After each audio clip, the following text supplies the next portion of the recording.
ഇത് നൂറെ ഹബീബ് തങ്ങളെ വീടിന്റെ മുറ്റാണ്. അള്ളാഹു ഒരുപാട് ഞാമത്ത് തന്നൊരു മുറ്റാണിത്. ഇത് കണ്ട നിങ്ങൾ ഈ കൊടിമരം, ഈ കൊടിമരത്തിനൊരു കഥ ഉണ്ട്. അസ്സലാമു അലൈക്കും. പ്രിയമുള്ളവരെ, ആ കൊടിമരത്തിൻ്റെ കഥയാണെന്ന് പറയാൻ പോകുന്നത്. ഈ കൊടിമരത്തിൻ്റെ, ഈ ആർത്തവ കൊടിമരത്തിൻ്റെ വീഡിയോ ഒക്കെ കുറേ ആയിട്ട് പ്രചരിച്ചുകൊണ്ടിരിക്കുന്നുണ്ട്. നമ്മളത് എടുത്തില്ല. മറ്റൊന്നുമല്ല, ആ കൊടിമരത്തും ആർത്തവവും കാക്കയൊന്നുമല്ല, അതിനൊരു കഥയുണ്ടാകും എന്ന് നമുക്ക് അന്ന് തന്നെ അറിയാമായിരുന്നു. അതുകൊണ്ട് തന്നെ ആ കഥ വരാൻ വേണ്ടിയിട്ട് കാത്തിരിക്കുകയായിരുന്നു.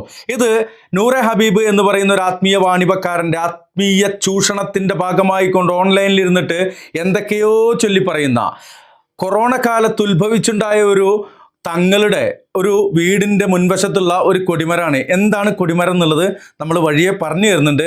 പല ആളുകളും ഈ ആർത്തവ കൊടിമരം കണ്ടിട്ടുണ്ടാവും. ഇനി കാണാത്തവരുണ്ടെങ്കിൽ കണ്ടോളിയും. എന്താണ് അതിൻ്റെ കഥയും കേട്ടോളിയും. അതിന് മറ്റൊരു കഥയുണ്ട്, അത് നമ്മൾ ഇതിൻ്റെ ബാക്കിൽ കാണിക്കാം.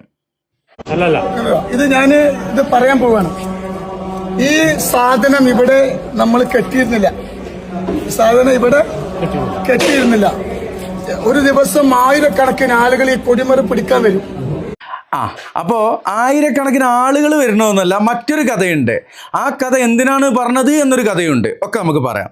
പറ തങ്ങളെ, പറ. അങ്ങനെ ഞാനിവിടെ ചികിത്സക്ക് വരുമ്പോൾ ആയിരക്കണക്കിന് ആളിന്റെ വീടിന് മുറ്റത്തുണ്ടാവും. അങ്ങനെ ഞാൻ മണിക്കൂറിൽ ഞാൻ ദുആ ചെയ്യാൻ വേണ്ടി ഇവിടെ വരും. മണിക്കൂറിൽ ദുആ ചെയ്യുന്ന കൊടിമരാണ് പൊന്നാരന്റെ ഹബീബിങ്ങളെ. എന്നിട്ട് ഈ വരുന്ന സമയത്ത് രണ്ട് കാക്കകള് ഇവിടെ വന്നിട്ട് ഇങ്ങനെ കരയും. രണ്ട് കാക്കകള്. നമ്മളതെന്തില്ല, ശ്രദ്ധിച്ചില്ല. എല്ലാ ദിവസവും എന്താണ് ഇത് കരയാണ്. സംഭവം എന്താണെന്നില്ല, നമുക്ക് മനസ്സിലായില്ല. പ്രത്യേകം ശ്രദ്ധിക്കണം. ഈ കൊടിമരം ഇരിക്കുന്നതിൻ്റെ മുകളിൽ റൂഫുണ്ട്. കാക്ക അങ്ങനെ സാധാരണഗതിയിൽ അവിടെ വന്നിരിക്കാനുള്ള സാധ്യത വളരെ കുറവാണ്. ഞാണെങ്കിൽ തന്നെ കാക്ക വന്നിരുന്നിട്ട് കരയണത് എങ്ങനെയാണ് ഈ മനുഷ്യന് മനസ്സിലായത് അല്ലേ? അത് ഇയാൾ തന്നെ പറയുന്നുണ്ട്. അപ്പോഴുള്ള അതിൻ്റെ ഒരു രസമുള്ളത്. ഇനി അതൊന്നുമല്ല ഇതിൻ്റെ യഥാർത്ഥ കഥ. അത് മറ്റൊരു കഥയാണ്. അത് ഇതിനെ ബാക്കിൽ ചേർക്കാം. അതുപോലെ സ്വലാത്തുൽ ഫാത്തിഹ റബ്ബ് എനിക്ക് തന്നൊരു വരദാനം. വരദാനോ നിയമത്തൊക്കെയാണ്. എവിടുന്നേ കിട്ടിയത്? അത് ഏതോ ഒരു ബുക്കിൽ വായിച്ചതാണ്. അതിൻ്റെ അപ്പുറത്തേക്ക് അല്ല എങ്ങനെ കൊടുന്ന ആറ്റപ്പൂ പുന്നാരക്കോയെ. അത് ഔലിയാക്കൾ മുഖേന കിട്ടിയത് തന്നെയാണ്. ഏത് ഔലിയ? ഒരു ഔലിയുടെ പേരുണ്ട് പറഞ്ഞ. അല്ല, എങ്ങനെയാണ് ഔലിയാണെന്ന് മനസ്സിലായത് ആറ്റക്കോയെ? വല്ലാത്ത തള്ളു. പറ. അപ്പോ ഈ കാക്കകൾ കരയുന്നത് എന്താ നമുക്കറിയില്ല. കുറെ ദിവസം നമുക്ക് മനസ്സിലായില്ല. പിന്നീട് അത് നമുക്ക് ഒരു വഴി നമുക്ക് കിട്ടി. ഒരു വഹി നമുക്ക് കിട്ടി എന്നാണ് പറഞ്ഞതെങ്കിൽ ഇനിയിപ്പോ അന്നെ ഈ ചെങ്ങായിമാരൊക്കെ പാടെ കൂടിയിട്ട് നബിയാക്കുമല്ലോ എൻ്റെ ആറ്റപ്പൂക്കോയെ അല്ലേ? എങ്ങനെ കിട്ടിയെന്നൊന്നും ചോദിക്കണ്ട. കഥയിൽ ചോദ്യമല്ല എന്നുള്ള കാര്യം മറക്കാതിരിക്കുക. എന്തുകൊണ്ടാണ് കാക്ക കരയുന്നറിയോ? തടി അശുദ്ധിയുള്ള സ്ത്രീകൾ വന്നിട്ട് ഇതുമ തൊടുകയാണ്. അപ്പോ അശുദ്ധിയുള്ള സ്ത്രീകൾ എന്ന് പറഞ്ഞാൽ അശുദ്ധി എന്തൊക്കെയാന്ന് മൂപ്പര് പറയട്ടെ. തടി അശുദ്ധിയുള്ള സ്ത്രീകൾ വന്നിട്ട് കൊടിമരം തൊടുകയാണ്. അപ്പൊ എന്താണ്, ആ കൊടിന്റെ മുകളിൽ കാക്ക തൂറി. പൊന്നാരൻ്റെ ഹബീബികളെ, അശുദ്ധിയുള്ള സ്ത്രീകൾ എന്നതുകൊണ്ട് അദ്ദേഹം ഉദ്ദേശിക്കുന്നത് പീരിയഡ് ടൈമിൽ, ഇപ്പോൾ മെൻസസ് ടൈമിലുള്ള സ്ത്രീകളെ ആയിരിക്കാം. ഇനി അല്ലാത്തൊരു അശുദ്ധി ഉള്ളത് അത് ജനാപത്ത് എന്നുള്ള ഒരു സംഭവമാണ്. ഇനി അതാണോ എന്നറിയില്ല. കാര്യം ശുദ്ധി കൊടുക്കാൻ അദ്ദേഹത്തിൻ്റെ അടുത്തേക്ക് വരുന്ന സ്ത്രീകൾ എങ്ങനെയാണ് അശുദ്ധിയുള്ളവരാവുന്നത് എന്നറിയില്ല. ഇനി വീട്ടിൽ നിന്ന് തന്നെ അശുദ്ധി കൊടുക്കാൻ വരുന്നതാണോ എന്നുള്ളതും അതൊക്കെ നിങ്ങൾ ഊഹിച്ച് പൂരിപ്പിക്കുക. എന്തായാലും അശുദ്ധിയുള്ള സ്ത്രീകൾ കൊടിമരത്തുമ്മ തൊട്ടത് കാക്കക്ക് പറ്റിയില്ല, കാക്ക തൂറി എന്നാ പറയണത്. എന്നിട്ട് പറയണല്ലോ, വല്ലാത്ത ജാതി അക്കായി പോയത് പറയണല്ലോ. വിമർശനം മറ്റൊരു പ്രശ്നമല്ല. നാണവമാനം ഇല്ലാത്തവർക്ക് ഒരു പ്രശ്നമല്ല. നാണവമാനം ഉണ്ടെങ്കിലല്ലേ പ്രശ്നമുള്ളൂ. നമ്മൾ എന്ത് ചെയ്യണം? പറയണം. അങ്ങനെ എന്തായിട്ട് മിനിങ്ങാണ് ഇത് കെട്ടി. അതിനുശേഷം ആ കാക്ക രണ്ടുപേടെ വന്നിട്ടില്ല. മെനിഞ്ഞാന്ന് അത് കെട്ടി. ഏത് കൊടിമരത്തിന്റെ 4 പേർ കെട്ടി. അതിനുശേഷം കാക്ക വന്നിട്ടില്ല എന്നാ പറഞ്ഞത്. സത്യത്തിൽ അതൊന്നുമല്ല. അതിന്റെ കഥ എന്താന്നുള്ളത് പൊന്നാര ഹബീബിങ്ങളെ പിന്നിൽ കാണിക്കാം.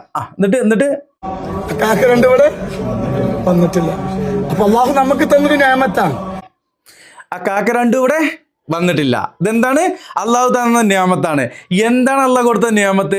ഈ കെട്ടിയത് എന്തിനാണ്, ഈ കഥ ഉണ്ടാക്കിയത് എന്തിനാണ് എന്നൊക്കെ ഇവിടെ ദപ്പ കാണിച്ചു തരാം. ദാ കണ്ടോളി.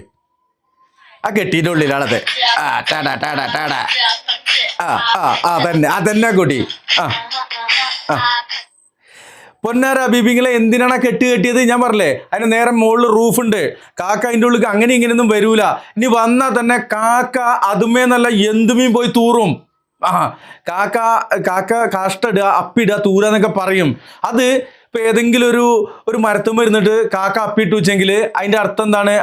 ആ മരത്തുമ്പോൾ പോയിട്ട് അശുദ്ധിയുള്ള പെണ്ണ് തൊട്ടുന്നു അല്ല. എന്തുകൊണ്ടാണ് ഈ കഥ അയാൾ മെനഞ്ഞത് എന്നുള്ളത് അന്ന് എനിക്ക് മനസ്സിലായില്ല. പിന്നീട് മനസ്സിലായി. ഇങ്ങനെ വട്ടത്തിൽ കെട്ടിക്കഴിഞ്ഞാൽ ആൾക്കാർ അതിലേക്ക് കൊടുന്നിട്ട് ഇതെന്തോ വലിയൊരു സംഭവമാണെന്ന് പറഞ്ഞിട്ട് കണ്ടോക്കാണി അതിലേക്ക് ഇങ്ങനെ കൊടുന്നിട്ട് പണം ഇങ്ങനെ അല്ലോ എത്രകാലം പൈസ അതിൻ്റെ ഉള്ളിൽ ചുരുട്ടി മടക്കിയിട്ടിക്കണ്. മനസ്സിലായില്ലേ നിങ്ങൾക്ക്? അപ്പോൾ വെറൊരു കൊടിമരമാകുമ്പോൾ അവിടെ ഒന്നും കിട്ടൂല. ഇപ്പം എന്താക്കി, ഒരു കിണർ പോലെ അതാണ്ട് വട്ടത്തിൽ കെട്ടി, ബ്ലോക്ക് വെച്ചിട്ട് കെട്ടി. ഇപ്പം അതിലേക്ക് ആളുകൾ എന്താക്കി, അതിലേക്ക് കൊടുത്തിട്ട് അത് കെട്ടി ഉണ്ടാക്കിയ ഉടനെ തന്നെ എന്ത് ചെയ്തിക്കണോ, കുറച്ച് പൈസ അതിൻ്റെ ഉള്ളിൽ വെതറിയിക്കണോ. ആൾക്കാർ ഇങ്ങനെ എത്തി വെക്കുമ്പോൾ അതിൽ കുറച്ച് പൈസ അടക്കണോ, അവ പുകരുന്ന എന്തെങ്കിലും എടുത്തിടും. താത്താരാണ് പിന്നെ വരിക. പേടിയുള്ള താത്താർ, അശുദ്ധിയുള്ള താത്താർ ഈ ഇങ്ങനെ ഇടുകയുള്ളൂ, അവൻ തൊടൂല. അപ്പോൾ ഇതിന് വേണ്ടിയിട്ടുള്ള തള്ളായിരുന്നു പ്രിയമുള്ളവരെ ഇത് എന്നുള്ളത് മനസ്സിലാക്കുക. ഇനി ഇതിൻ്റെ ബാക്കി വേറെ കുറച്ച് കഥകൾ കൂടിയൊക്കെ കാണിക്കുവാനുണ്ട്. ഇൻഷാ അല്ലാഹ് വരും ദിവസങ്ങളിൽ ആറ്റപ്പൂക്കോയയുടെ പുതിയ തള്ളുകളും പുതിയ തട്ടിപ്പുകളും ഇൻഷാ അല്ലാഹ് ഇവിടെ കാണിക്കുന്നതാണ് എന്നാണ് പറയുവാനുള്ളത്. ഇവിടെ നമ്മളൊരു വീഡിയോ ചെയ്തിരുന്നു, ഒരു സ്ത്രീയെ വളരെ ക്രൂരമായിട്ട് മർദ്ദിക്കുന്ന തരത്തിലുള്ളൊരു വീഡിയോ ചെയ്തിരുന്നു. അത് ഒന്നും കൂടി എക്സ്പ്ലെയിൻ ചെയ്യേണ്ടതുണ്ട്. ചില ആളുകൾക്ക് മനസ്സിലായില്ല എന്നാണ് പറയുന്നത്. ഇതാ കണ്ടോളി. 3 മണി വരെ പുറത്തിറങ്ങാൻ അല്ലാഹു ബർക്കത്ത് നൽകട്ടെ.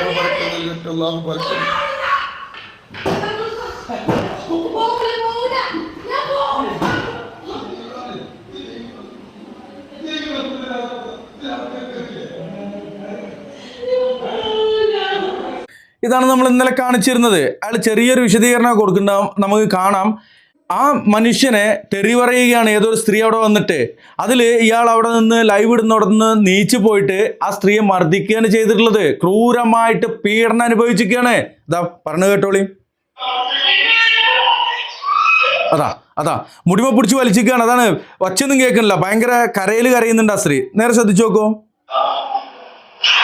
അതാ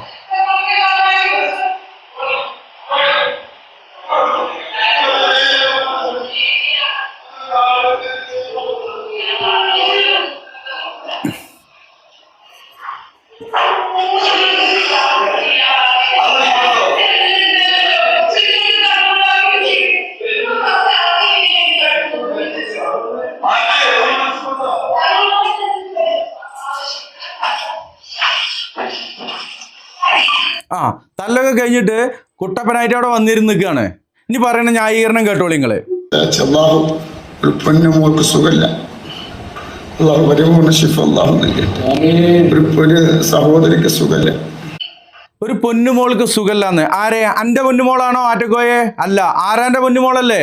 ആ ആരാൻ്റെ പൊന്നുമോൾക്ക് സുഖമില്ലെങ്കിൽ എൻ്റെ അടുത്തേക്ക് എന്തിനായി കൊണ്ടുവരണം? ഇജ്ജ് എന്നെ ഡോക്ടറായത്?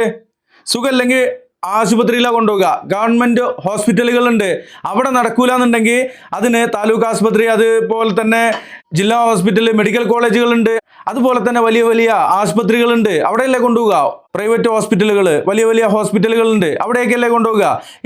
ഈ അൽഫും പാവം തിരിച്ചറിയാത്ത എൻ്റെ അടുത്ത് കൊടുത്തിട്ട് രോഗിയായിട്ടുള്ള പെണ്ണിന് എന്ത് ചെയ്യാനാണ്? അല്ല, അത് അറിയണല്ലോ. പറയുന്നുണ്ട് അള്ളാഹു ശിഫ നൽകണം എന്നുണ്ടെങ്കിൽ വല്ല ഡോക്ടറേറ്റും കൊണ്ടോണ്ടേ അല്ലേ? മുറി വൈദ്യന്റെ അടുത്ത് കൊടുത്താൽ അത് മുറി കൂടൂല, വൃണാവുകയുള്ളൂ. എന്നിട്ട് ഒരു സഹോദരിക്ക് സുഖമില്ല. സഹോദരിക്ക് സുഖമില്ലെങ്കിൽ എൻ്റെ സഹോദരി ഒന്നുമല്ലോ, ആരാന്റെ മക്കളല്ലേ. ആരാന്റെ മക്കൾ എന്തിനാണ് ഇജ്ജ് തല്ലണത്? അതല്ലേ ഇവിടെ ചോദിക്കണേ. അപ്പോ വൈകുന്നേരം ഒരു സുഖമില്ലാത്ത ഇത് തല്ലി കരഞ്ഞില്ലേ? ആ പെണ്ണ് സുഖമില്ലാത്ത പെണ്ണാണ്. ഈ സുഖമില്ലാത്ത പെണ്ണിന് എന്തിനാണ് എൻ്റെ കൂടി കൊണ്ടുവന്ന് തല്ലണത്? അതല്ലേ ഇവിടെ ചോദിക്കണേ.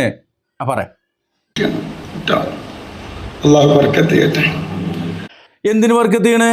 ആരാൻ്റെ മക്കളെ കൊടുത്തിട്ട് പെമ്മക്കളെ കൊടുത്തിട്ട് ഇങ്ങനെ തല്ലാനോ മുടിമ പിടിച്ച് വലിക്കാനോ? ഇതിനാണ് ബർക്കത്ത് ചെയ്യണ്ടേ?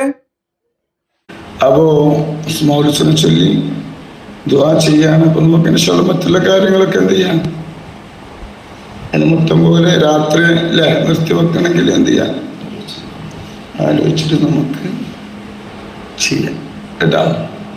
അപ്പം നാളെ പിന്നെ